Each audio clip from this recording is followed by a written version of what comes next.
Did you see what happened today?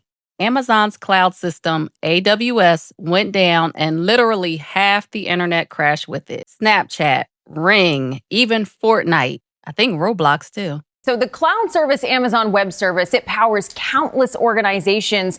We've seen hundreds of major sites from banks to phone and internet service and entertainment companies affected overnight. Now, the Amazon cloud service, AWS, now says, quote, the underlying DNS issue has been fully mitigated and most AWS service operations are succeeding normally now. The website Down Detector, it tracks web outages, reported issues with dozens of major sites like Amazon, Venmo, Spectrum, Ring, Verizon, Coinbase. The list goes on. Of course, Coinbase, a cryptocurrency exchange.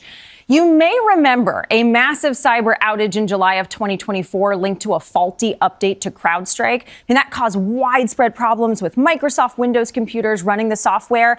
I mean, today, it is a reminder of the fragility of our technology and how it affects us on a daily basis. And it's wild when you think about it, how one company going down can ripple across the entire world. And honestly, it made me think and realize just how much we rely on these systems every single day. I was on TikTok earlier today, and one of the young ladies I was watching on live was doing a project in Canva. And she just kept trying to do this one function over and over. And she was like, it's funny how this isn't working. Next thing you know, in the comments, somebody was typing, AWS is down. It's been down for a few hours. Not knowing that AWS is tied to Canva. AWS is tied to so many applications that I didn't even know. So when they say Ring and Fortnite and Roblox, and I think even some airlines use AWS, that's kind of scary to be so reliant on one system to assist you going forward. Like just one system that is holding all the keys and everything in one basket. So just like they tell us with stocks, I think companies also need to diversify. Can't rely on one system to have everything for you. Because look at this, the internet crashed today. We have some major news right now. The world is waking up to the largest internet disruption since CrowdStrike last year, as thousands of websites across the globe, including many popular apps like Snapchat, Reddit, games like Roblox, all went down for several hours as Amazon Web Services, one of their servers, completely went down. This outage started around 3 a.m. Eastern time, lasted for several hours. The company now says it's been fully mitigated, but it may take some time for all these websites to go back online. We don't know what the cause of it is. We don't know whether it was a cyber attack, whether it was an issue within AWS, but it just shows how fragile the internet is and how at just a moment's notice, thousands of businesses can be interrupted for hours worldwide. Thousands of websites went down. Really anything hosted on the AWS cloud server. I saw someone else mention that they had put in a Venmo payment and the payment didn't go through for hours and things like that. It's like right there tells you how much power these systems have over our daily lives. Businesses couldn't process payments, content creators couldn't upload, and even people's smart homes stopped working. And, that leaves a lot of people vulnerable. A lot of people have the Ring cameras in their homes. Take a look at all of these companies that, according to the Down Detector, experienced some sort of reported issues.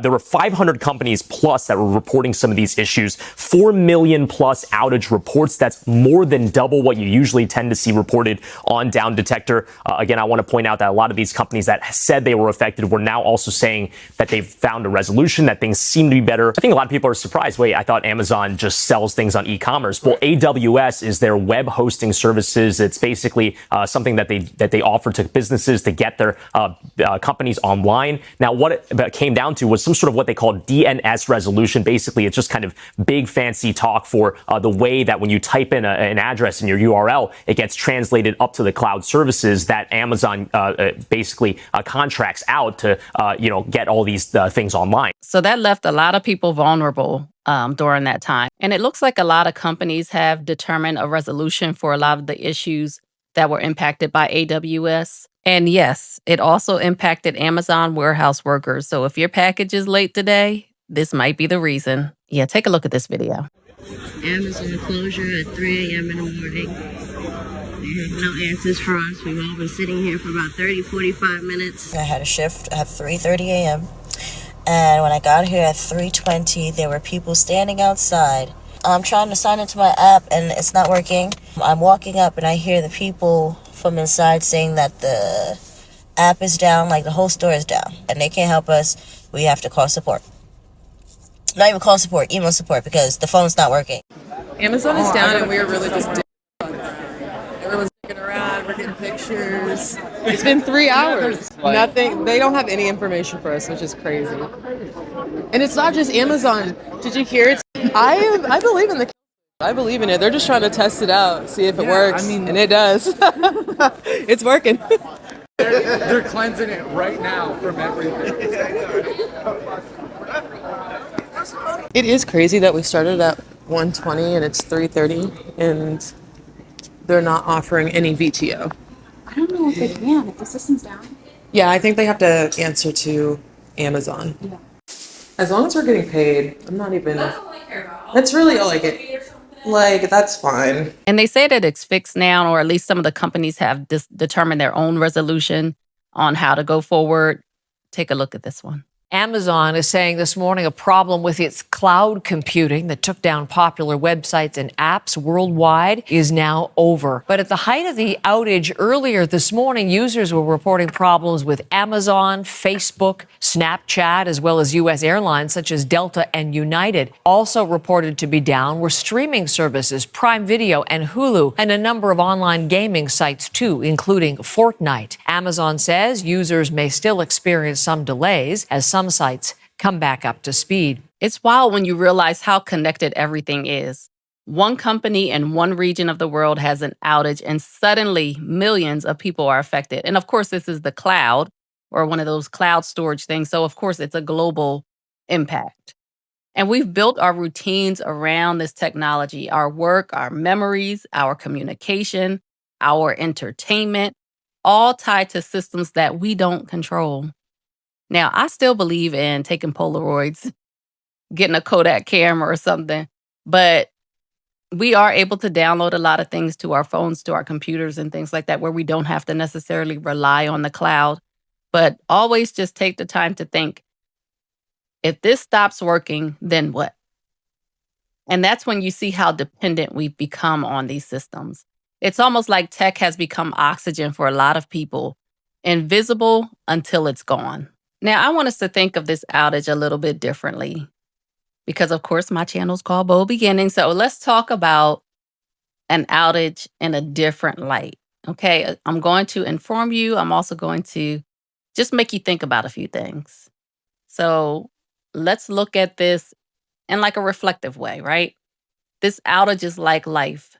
And sometimes things shut down without warning, just like AWS did this morning. They needed time to reset their servers. And then sometimes, if you think about it, in an introspective way, sometimes we need to reboot ourselves. So you can't control every crash, but you can control how you recover. It's not always about being online. Sometimes the biggest breakthroughs happen when you're offline. So a lot of times what I like to do is just sit in nature. And like right now, the trees are swaying back and forth because it's a windy day. And just enjoy that. Just take that in. How often do we sit in silence anymore now? No notifications. Ding, ding, ding. No scrolling. They call doom scrolling. But just breathing. Just sitting with yourself and taking a moment. The other day, I was outside with my kids and we were on our way out to do something. And he was like, one of them, he was like, can I get my tablet because I'm bored? And I said, no, we're going to sit here and we're going to enjoy the outdoors. And we're going to just going to watch the trees, watch the leaves, watch the bugs fly around. And then you know what happened? He started talking about the birds. He started talking about the flowers. So sometimes all it takes is to take some time away and recognize things around you. Sometimes you have to force that pause button. You have to step away. And I know I'm talking totally different about this AWS outage, but it's just something that I thought about. We are so reliant. I won't say self-reliant. We are so reliant on systems that we no longer sit with ourselves and just enjoy the silence. So overall, this outage reminded me that systems fail, apps crash like they did this morning when I was watching the TikTok and the young lady working on Canva, not knowing what's going on. Networks go dark, but purpose doesn't. Don't let temporary outages disconnect you from permanent priorities. Maybe the internet crashing was the way of the world saying, hey, slow down, be present, remember what's real. It also is a way to make people think like, okay, if this happens again, what should I do? Gives yourself time to make up a backup plan and just be ready. Be ready for anything. Now, today's outage was inconvenient, yes, but it's also a gift, a reminder that the world can crash, systems can fail, but you don't have to. Your peace, your mindset, your purpose, that's yours to control. So take a moment, step offline, breathe, reset, and when the world comes back online, you'll still be grounded. All right? Thank you so much for watching. Take care, and I'll see you on the next video.